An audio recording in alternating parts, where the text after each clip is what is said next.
ইসলাম কতটা সহজ আপনাকে শুনলেই বুঝতে পারবেন। এক সাহাবী আল্লাহ রাসূল সাল্লাল্লাহু আলাইহি ওয়া আলিহি ওয়াসাল্লামের কাছে এসে তিনি বললেন, ইয়া রাসূলুল্লাহ হালাকতু ইয়া রাসূলুল্লাহ, হে রাসূল আমি তো শেষ। রাসূল সাল্লাল্লাহু আলাইহি ওয়াসাল্লাম বললেন, ওমা আহলাকা, কি হয়েছে তোমার? তো সে বলে, ওয়াকাআতু আলা ইমরাআতি ফি রমাদান, আমি তো রমজান মাসের দিনের বেলায় আমার স্ত্রীর সাথে মেলামেশা করে ফেলছি, একেবারে ফাইনাল মেলামেশা, আমার সিমেন আউট হয়ে গেছে বডি থেকে। এজন্য সে অস্থির হয়ে রাসূল সাল্লাল্লাহু আলাইহি ওয়াসাল্লামের কাছে এসে, ইয়া রাসূল আমি তো শেষ, আমারে বাঁচান, আমারে বাঁচান। আমি আপনাদেরকে বোঝাচ্ছি হচ্ছে ফ্লেক্সিবিলিটি, ইসলাম যে কতটা ফ্লেক্সিবল এটা আগে মাথায় রাখেন, যে what is the essence of flexibility in Islam. ইচ্ছা করে যদি কেউ রোজা ভাঙে, তার বিধান হচ্ছে তার কাজাও করতে হবে, কাফফারাও দিতে হবে। কাজা মানে একটা রোজার জন্য আরেকটা রোজা, আর কাফফারা হচ্ছে হয় তাকে একটা দাস আজাদ করতে হবে, অথবা তাকে 60টা রোজা রাখতে হবে টানা, অথবা 60 জন মিসকিনকে খাওয়াতে হবে। তো সে যখন এসে বললো, ইয়া রাসূলুল্লাহ আমাকে বাঁচান, কি করবো আমি? রাসূল সাল্লাল্লাহু আলাইহি ওয়াসাল্লাম বললেন, আচ্ছা ঠিক আছে, তুমি এই কাজ করে ফেলছো, তোমার তো পেনাল্টি হয়েছে। তো পেনাল্টি কি? তো বলে যে, রাসূল সাল্লাল্লাহু আলাইহি ওয়াসাল্লাম বললেন যে তুমি একটা দাস আজাদ করে দাও। বলে, ইয়া রাসূলুল্লাহ এই সক্ষমতা আমার নাই, আমি দাস আজাদ করবো কোত্থেকে?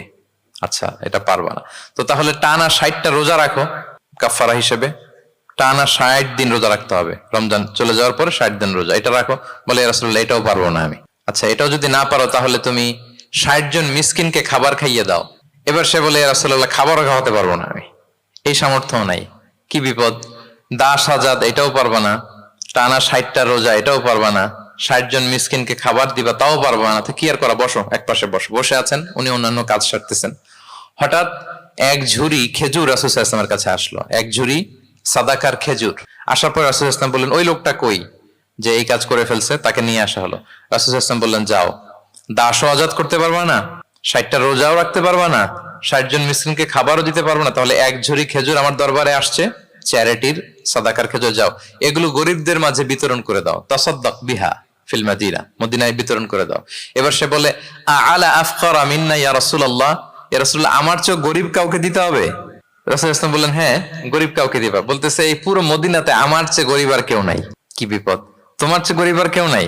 বলতেছে, আমি সবচাইতে মদিনায় গরিব। বলতেছে, তাহলে কি আর করবো, নিয়ে যাও বাসায়, তুমি আর তোমার ফ্যামিলির সবাই মিলে এটা খাও। চিন্তা করেন, আসছিল পেনাল্টি দিতে, নিয়ে গেল এক ঝুড়ি, কথা বোঝা নাই, নিয়ে গেল এক ঝুড়ি খেজুর।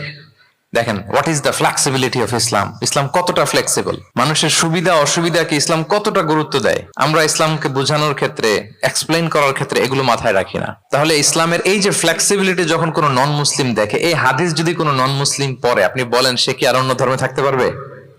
যে একটা ধর্ম এত ফ্লেক্সিবল হয় কি করে, এত ফ্লেক্সিবল। এভাবে আপনি যদি দেখেন যে রাসূল সাল্লাল্লাহু আলাইহি ওয়াসাল্লাম খুব সহজ করে দিন ইসলামকে উপস্থাপন করেছে।